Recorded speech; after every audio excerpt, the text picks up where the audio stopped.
Hi. Hi, uh, this is Tom with Kindle Mojo. I have Tina Williams, or TM Williams, profile number 8 for KindleMojo.com, and she's one of the very first members who ever joined up with the site. So, Tina, welcome to Kindle Mojo, and tell me about your books. Thank you. I'm excited to be here. I've got quite a few books. Well, I don't know if quite a few books is the right way to say it, but I do have a few books. Right here, here's some of the ones I have in print. And I believe when I started with Kindle Mojo, the only book I had was Bohemian Grove, which was my first book. My most recent book is The Apocalypse. It's a new zombie book. It's kind of a new take on zombies. I am a horror and science fiction writer. I also have a nonfiction book coming out this fall, and also a paranormal true crime. So I kind of cover all different genres and stuff, and just like whatever's coming to me. Okay, so you were on you started about a year ago. So how many books have you written in a year? Uh, well, I've only been a writer for about 2 years, so I'll tell you, I write really fast. I have, I think about, let me think for a second. My first book came out in March of last year, and I am currently working on my 7th book. So I would say I'm doing about 4 to 5 books a year. That's impressive. Yes, and okay, so let's talk about your first book. Just give it a plug here. All right, so this is Bohemian Grove, and it's a science fiction. It's the first book in a trilogy. The second book is Sungate, which is also already out. You can see there's a little bit difference in size there. And the third book is going to be out at the end of this year. And it's based on the ancient alien theory. It also has a lot of conspiracy theories and some Sumerian mythology in it and stuff too. And it follows the main character, Carter, who is an ancient alien, and it's a lot of adventure, a lot of conspiracy, just a fun story all the way around. So is this a series then that you're writing, or? It's a trilogy. Okay, all right. So since you do work so fast, tell me a little bit about your process. How do you go about writing one of these books?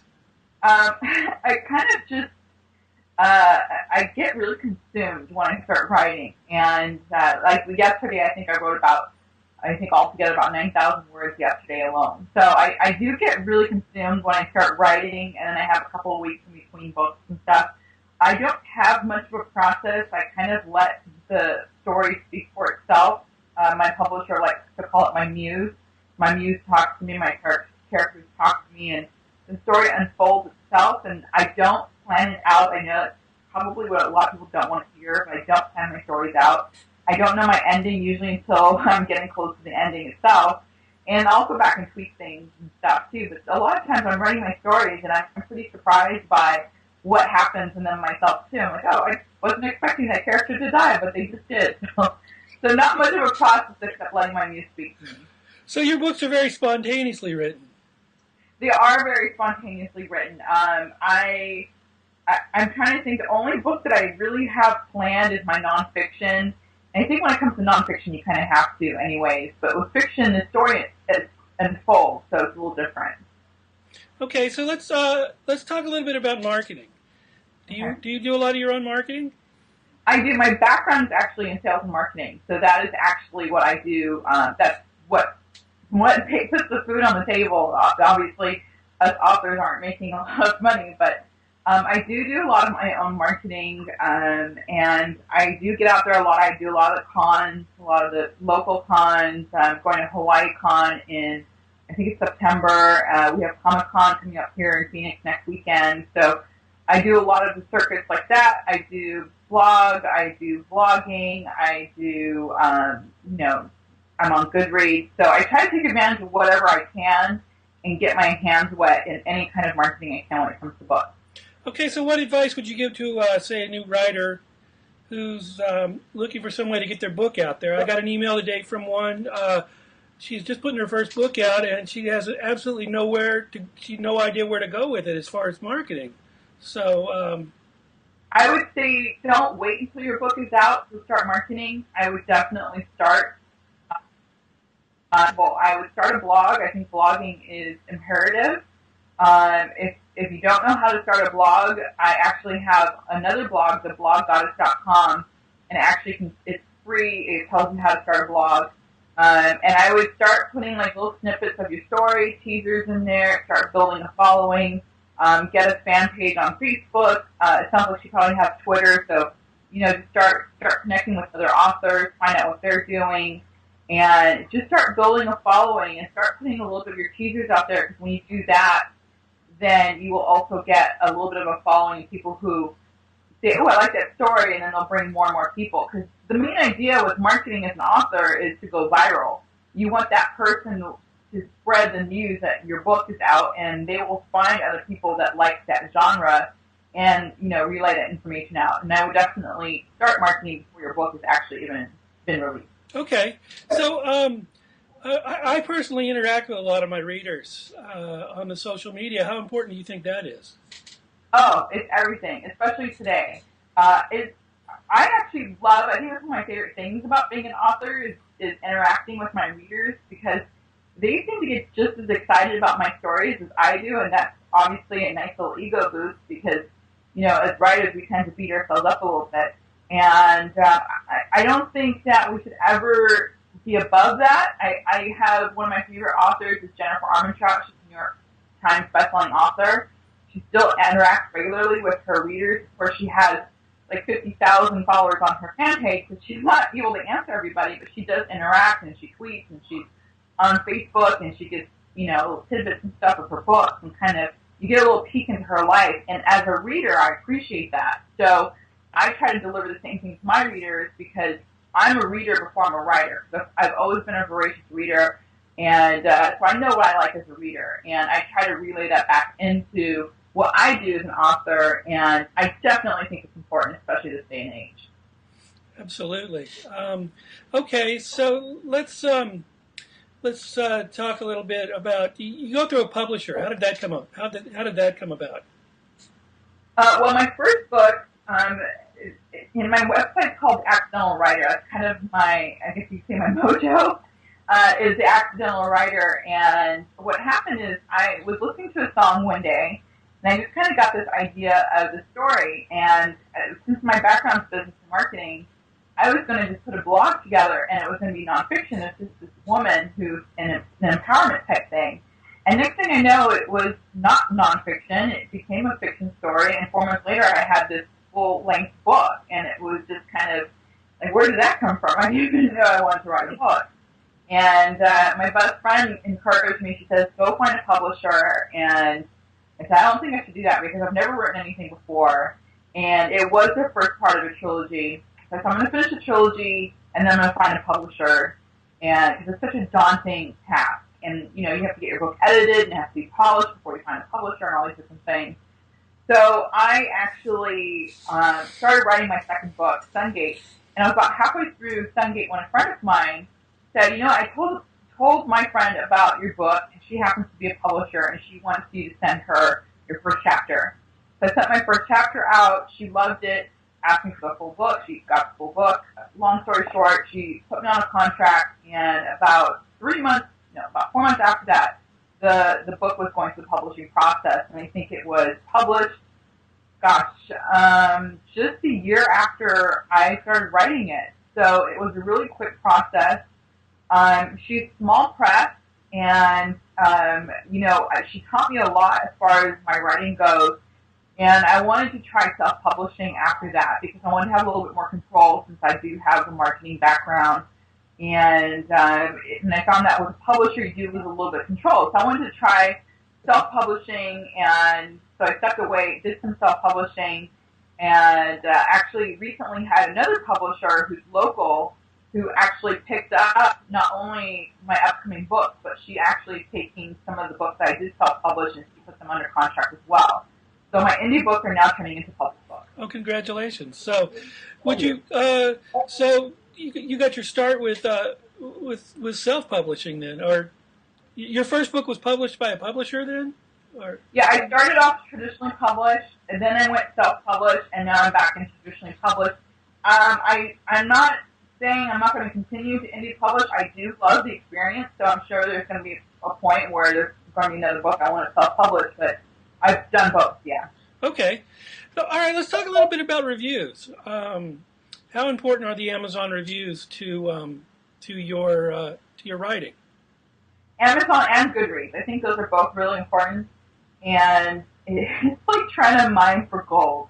You would think with the amount of sales you have, I think it's like 1 out of every 1,000 sales I get a review. I'm like, where are you people? So as a reader, I mean, as an author now, I find that as soon as I'm done with a book, I'm writing a review because I know how important it is. I think reviews are more important to us in a way than money because it's really what drives our business. And it's just, I don't know what the magic number is on Amazon. I've heard 50 reviews is kind of where it kicks it up into kind of going into a little bit more of a viral stage. I've heard different stories with that, but reviews are extremely important. It really is. It's the bread and butter of what we do, and so if you're watching this as a reader, please leave reviews for your books that you're reading because it's super important. Excellent. Yeah.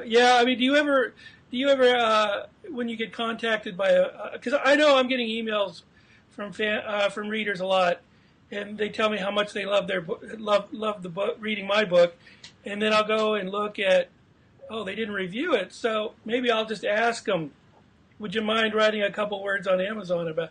I've had some pretty good results like that. Do you ever do that sort of thing?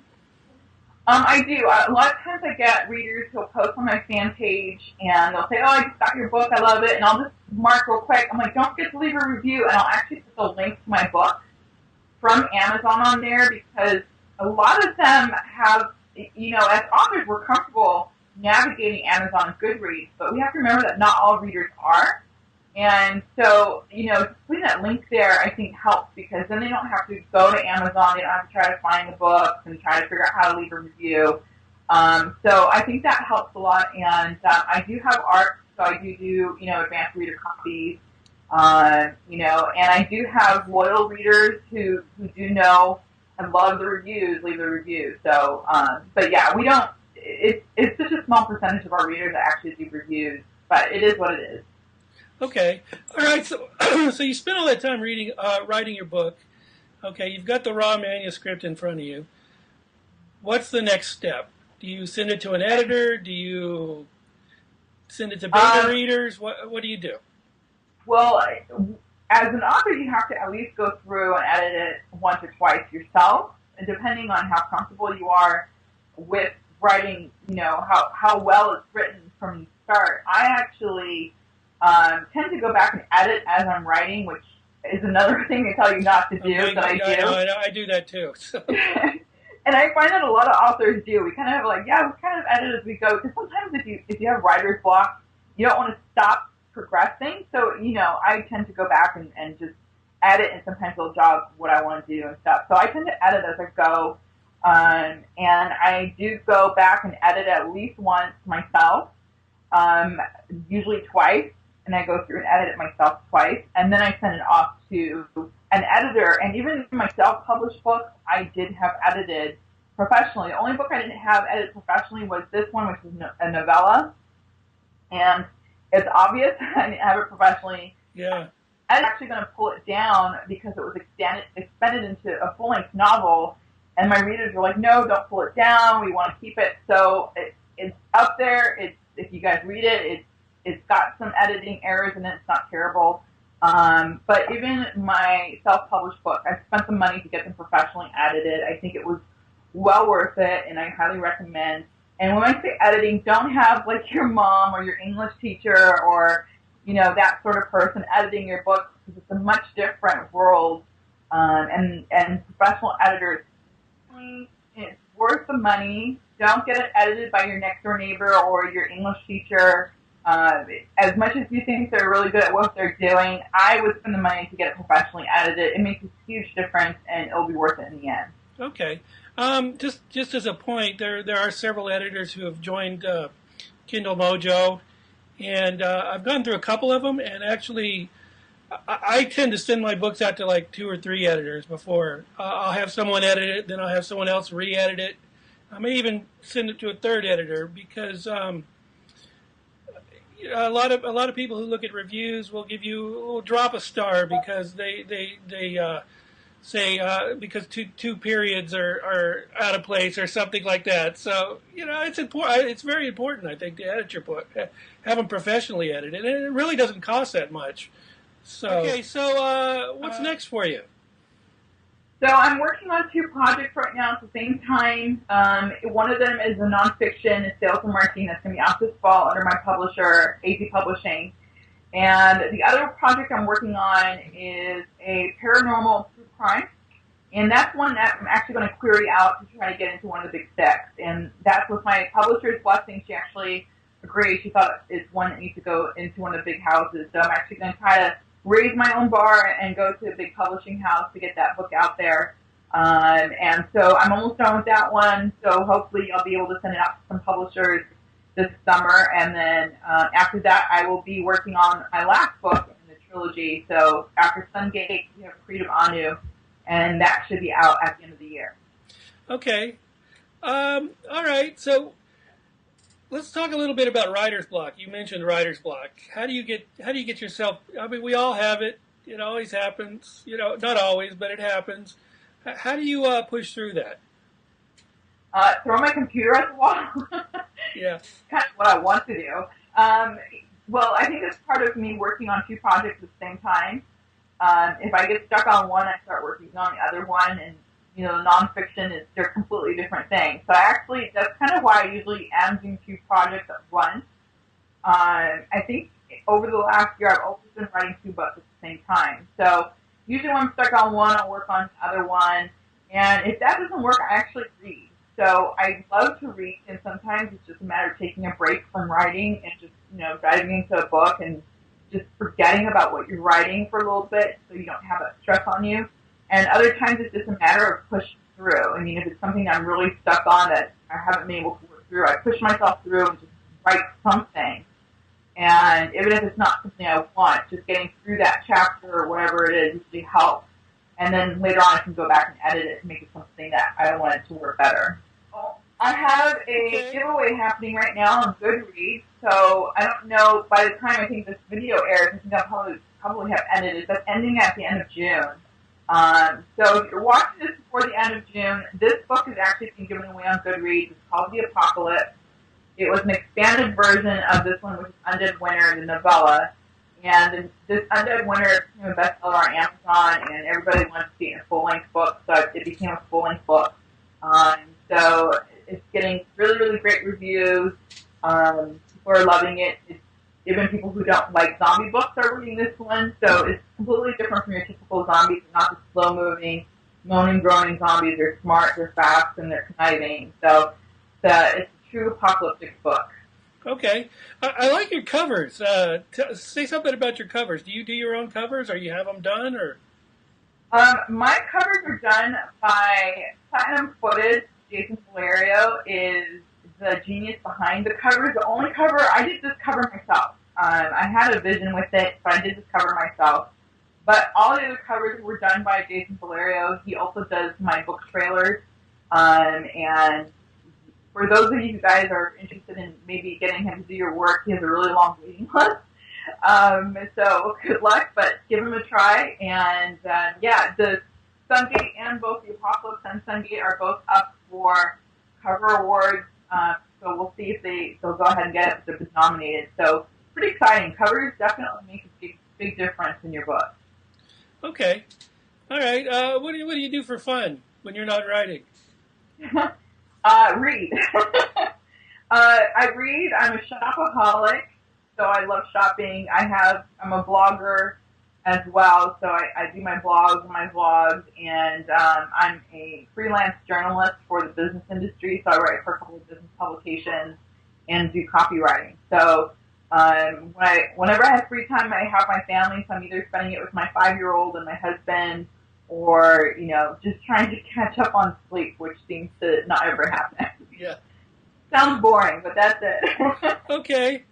All right. Well, I appreciate you being here with us, and good luck with your Big Six quest. That's Good, thank you. that's exciting. All All right. Read it.